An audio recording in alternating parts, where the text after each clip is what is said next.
Nesvakidašnje takmičenje održano je ovog vikenda u Novom Sadu. Najbolji takmičari iz regiona u streličarstvu nadmetali su se na Petrovaradinskoj tvrđavi. Više od 150 streličara učestvovalo je na turniru u streličarstvu koji godinama unazad okuplja veliki broj takmičara. Pored domaćih učesnika, celokupan događaj uveličali su svojim prisustvom streličari iz Slovenije i Hrvatske.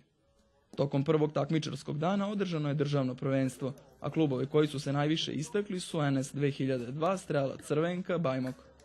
U nedelju su odigrani međunarodni prijateljski mečevi. Značaj uopšte za streličarstvo Srbije je izuzetan, zato što je prvi put organizovan ovakav turnir koji zove Extreme 3D, u kome učestvuju, kao što vidite, drugari iz Slovenije, kolege iz Slovenije, streličari i zemalja okruženja. Sigurno da je ova manifestacija, kao i sve druge manifestacije, državno prvenstvo u streličarstvu mnogo znači na popularizaciji ovog sporta u našoj zemlji. Ovo je bilo međunarodno takmičenje, tako da mogu da kažem da je bilo najposećenije od svih državnih prvenstava u ovoj godini. Ovo je na kraju godine kalendarske takmičarske sezone posljednje državno prvenstvo.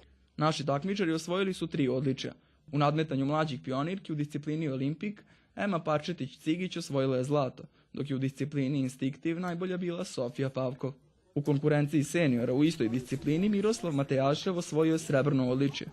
Kao i prethodnih godina, rezultati su bili u drugom planu, a nastavak lepe tradicije učešća velikog broja takmičara iz regiona najbolje svedoči da turnir u Novom Sadu sa pravom nosi epitet tradicionalno.